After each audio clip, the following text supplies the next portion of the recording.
Competition hub के video lecture में स्वागत है स्टूडेंट्स आपका। और आज GS2 का पॉलिटी सेक्शन का एक महत्वपूर्ण टॉपिक जो कि स्थानीय स्वशासन है वो करवाने जा रहा हूँ, यानी पंचायती राज व्यवस्था। आप लोग अच्छे से इसको समझ लें और किस प्रकार से आंसर राइटिंग करना है वो भी देख लें। कौन सा क्वेश्चन कब पूछा जाएगा यह किसी को ऐसे पता नहीं है।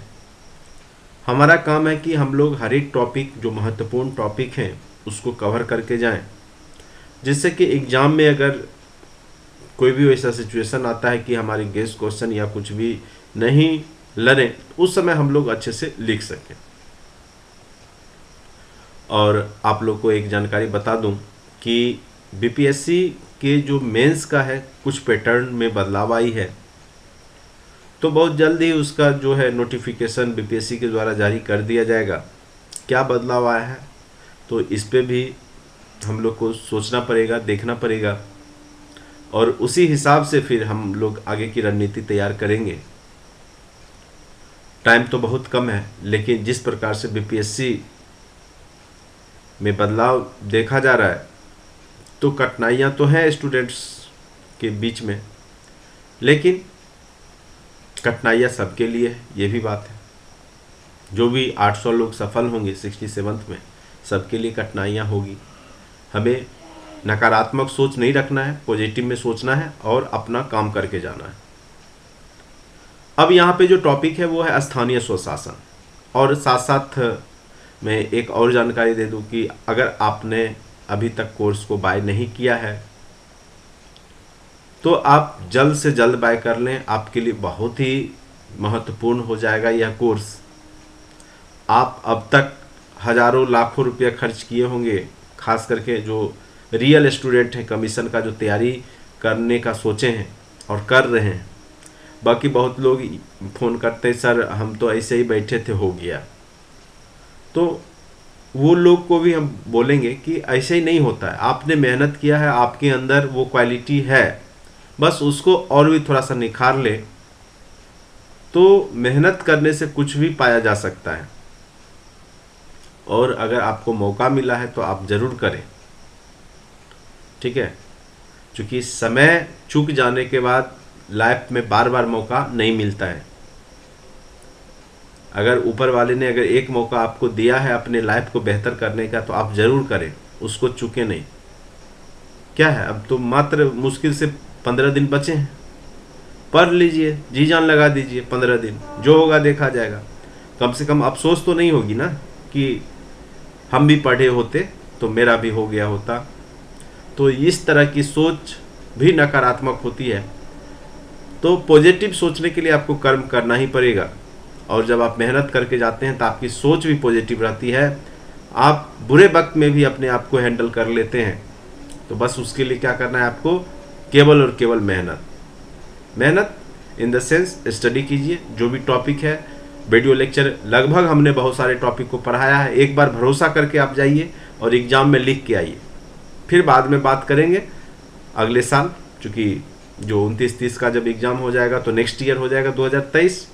फिर 23 में हम लोग बातचीत करेंगे क्या हमने पढ़ाया और क्या एग्ज़ाम में पूछा गया। अभी तो मैं आपको बस भरोसा ही दिला सकता हूँ और तो कुछ कह नहीं सकता। चलिए, ये भी टॉपिक जो है बहुत सारे लोगों ने डिमांड किया, सर पंचायती राज व्यवस्था स्थानीय स्वशासन आपने नहीं करवाया। चलिए वो भी आप लोग देख ही लीजिए। ऐसे हमने जो भी शुरुआती में जितने महत्वपूर्ण है वो करवा दिए थे, लेकिन जो भी बचे खुचे हैं वो भी मैं करवा रहा हूँ।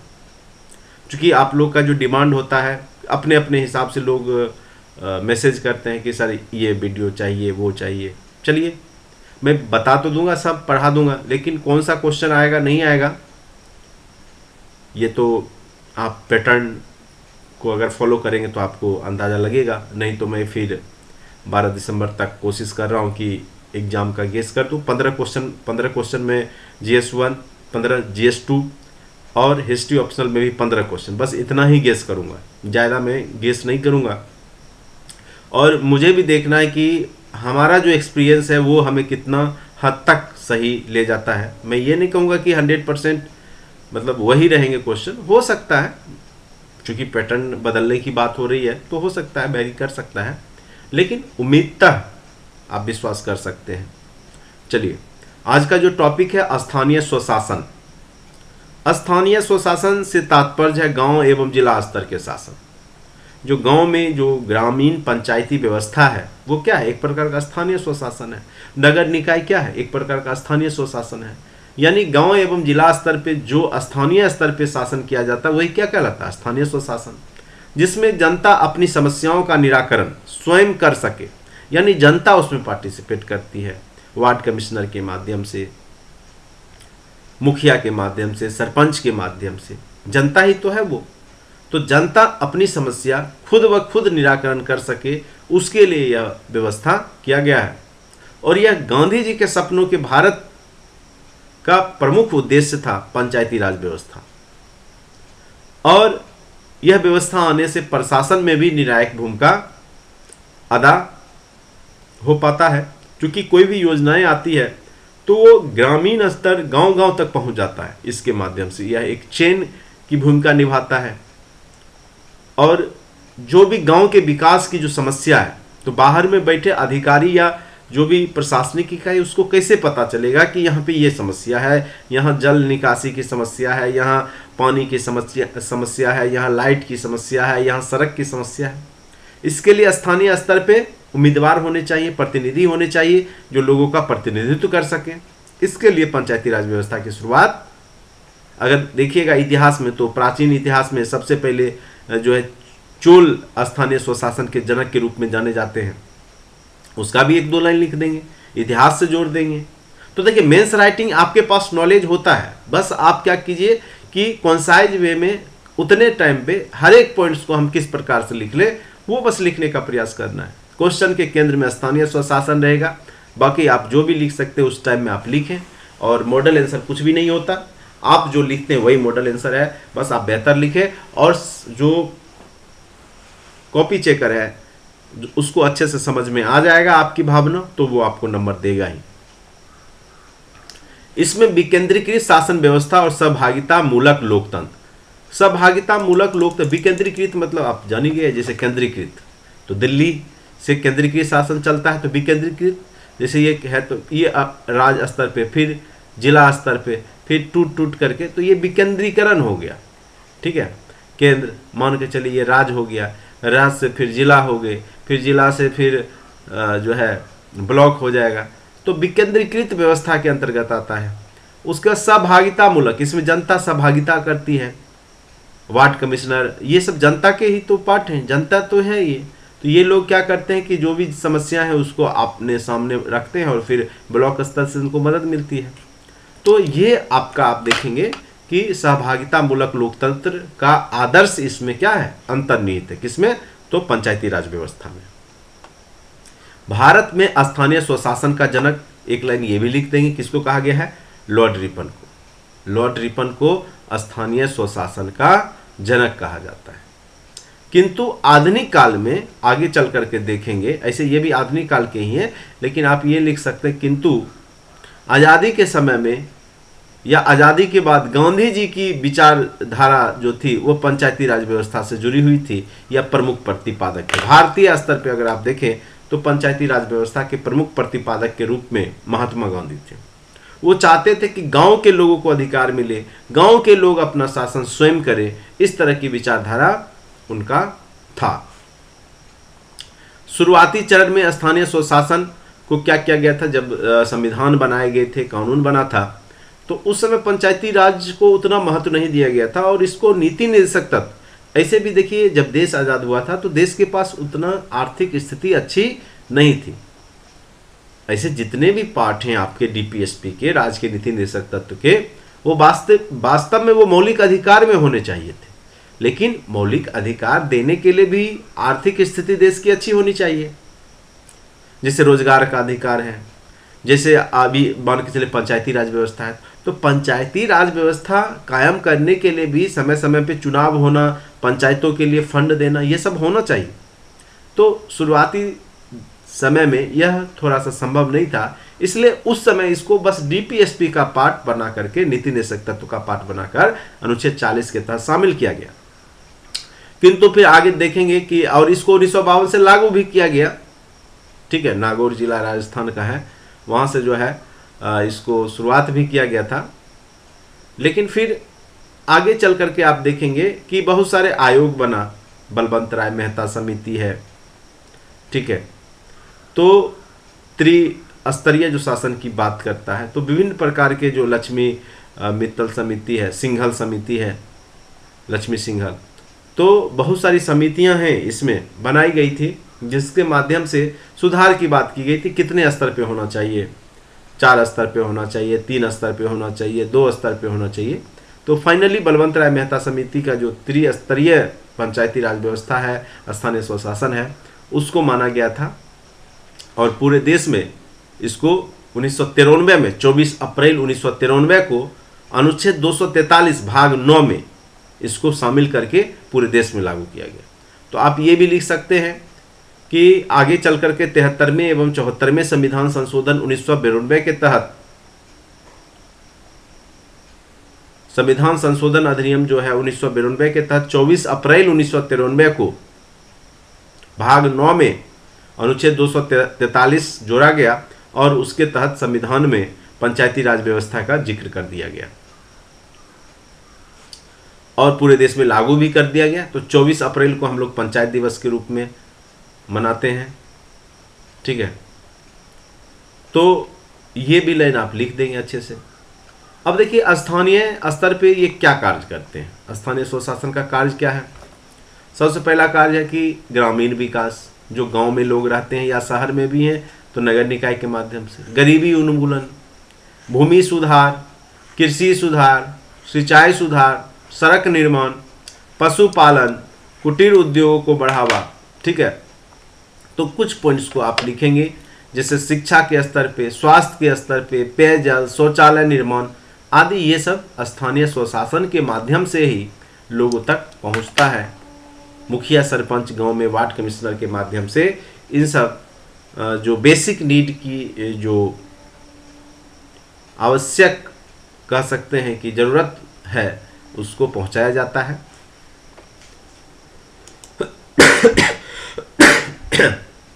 हुआ है कि भारत में पंचायती राज व्यवस्था के क्या स्वरूप हैं, तो ये लिखेंगे कि जो स्वरूप है वो त्रिस्तरीय है।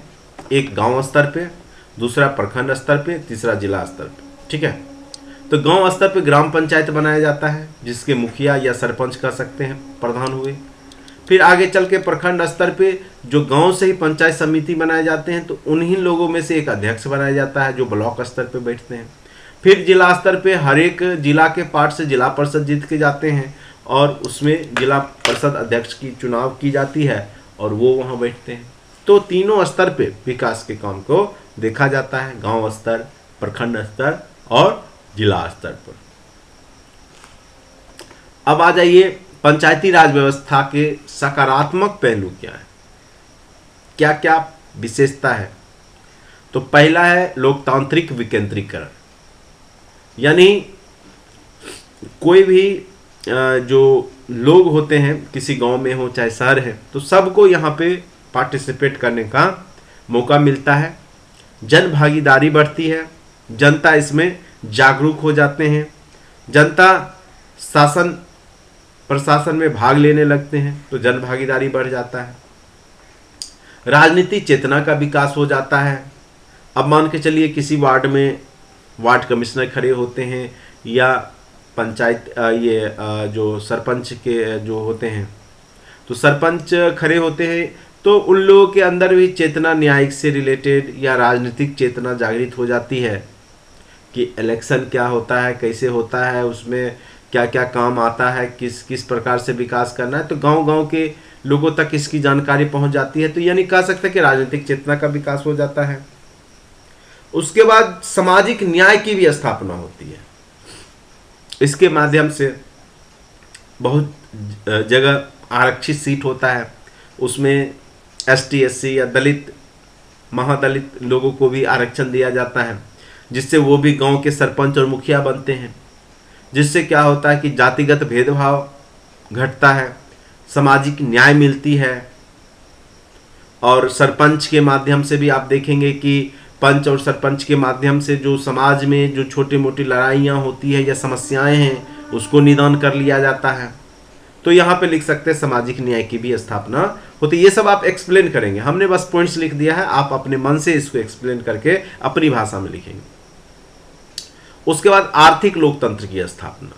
आप देखेंगे कि पंचायत स्तर पे बहुत सारे कुटीर उद्योग या छोटे मोटे उद्योग, पशुपालन, मत्स्य पालन जैसे भी कार्यों के लिए फंड दिया जाता है विभागों के द्वारा, और वो ग्रामीण परिवेश से जुड़े लोगों के लिए पेशा के लिए उसमें जो है ब्याज रहित या कुछ फंड मुहैया कराया जाता है सरकार के माध्यम से। तो इसके माध्यम से आर्थिक लोकतंत्र की भी स्थापना यहाँ पर करने का प्रयास किया जाता है। अब जैसे स्थानीय स्तर की जो भी समस्या है, जैसे जल निकासी की समस्या है या सड़क नहीं है, बिजली नहीं है, तो इन सब समस्याओं को स्थानीय स्वशासन के माध्यम से दूर किया जाता है। क्योंकि हम लोग, आप लोग जान ही रहे कि गांव की क्या क्या समस्याएं हैं, तो ये सब आप बेहतर आप लिख सकते हैं और सोचें और लिखें। इसमें कुछ भी नहीं है कि एकदम आप हम लिख दिए वही समस्या आप जाके लिख दें। आप अपने मन से सोचिए, लिखिए और लिखने का प्रयास कीजिए, तब जाके आप बेहतरीन लिखेंगे वहाँ। उसके बाद है न्याय व्यवस्था। तो न्याय व्यवस्था तो है ही पंचायती राज व्यवस्था में, सरपंच के माध्यम से, पंच के माध्यम से जो प्रारंभिक स्तर पर लड़ाई दंगे झगड़े जो भी होते हैं वो सॉल्व किया जाता है।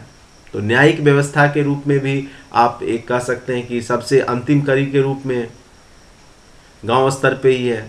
यानी अगर सबसे पहले अगर आप जाते हैं तो गांव के ही, गांव में है तो गांव के सरपंच के पास जाएंगे, पंच मिल के फैसला देते हैं। अगर आप वहाँ संतुष्ट नहीं होते तब फिर आप आगे जिला न्यायालय जाइए, फिर हाई कोर्ट जाइए, सुप्रीम कोर्ट जाइए, लेकिन पहले आप जाते कहाँ हैं तो गांव स्तर के जो व्यवस्था है सरपंच वहाँ जाते हैं। तो ये पंचायती राज व्यवस्था या स्थानीय स्वशासन से ही संभव हुआ है। तो न्याय व्यवस्था भी आप लिख सकते हैं। उसके बाद अब तो ये हो गया कि जब 14वां वित्त आयोग बना तो अब गांव को सिंचित निधि से अनुदान की भी व्यवस्था की जाने लगी है, जिससे कि बहुत फंड आते हैं गांव के विकास के लिए और ग्रामीण विकास के तहत जो है काम किया जाता है।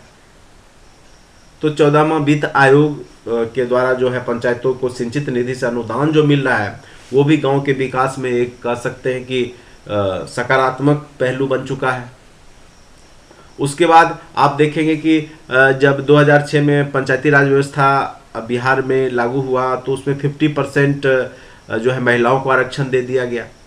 तो महिला सशक्तिकरण भी हुआ इससे, शिक्षा के स्तर में भी बदलाव हुए, स्वच्छता के लिए भी अभी भी आप देखेंगे कि सूखे कचरे गीले कचरे को रखने के लिए जो है बकेट दिया जाता है। विभिन्न तरह के जगह जगह पे जो है कचरे रखने के लिए डब्बे दिए गए। कोरोना के टाइम पे साबुन, डिटॉल ये सब दिए जाते थे, सैनिटाइजर। तो आप देख ही सकते हैं कि पंचायती राज व्यवस्था के माध्यम से स्वच्छता किस प्रकार से किया जाता है। फिर डिजिटल इंडिया कार्यक्रम के तहत भी पंचायती राज व्यवस्था में सामुदायिक जो भी केंद्र है, सामुदायिक भवन है, वहाँ पे कंप्यूटर फैसिलिटी दिया गया है। आरटीआई या आप कोई भी जाति आवासीय आय बनाते हैं तो वो आप अब गांव से भी बना सकते हैं। ई गवर्नेंस से जोड़ने की बात की जा रही है। भारत नेट कार्यक्रम के तहत सभी पंचायतों को जोड़ने की बात की जा रही है। फिर अंत्योदय योजना के माध्यम से जो होता है आपके जो भी डीलर के माध्यम से ग्रामीण स्तर पे जो आपको अनाज दिया जाता है, ठीक है, या किसी भी प्रकार का जो योजना आती है वो आप तक पहुंच जाता है। तो ये सारा योजना को क्रियान्वयन अंत्योदय कार्यक्रम या मनरेगा हो गया, तो ये सब आपको पंचायती राज व्यवस्था के अंतर्गत ही उसी के माध्यम से होता है और योजना निर्माण में भी सफलता मिलती है। गांव के विकास में गांव के ही लोग जैसे मनरेगा जैसे कार्यक्रमों के माध्यम से विकास करते हैं।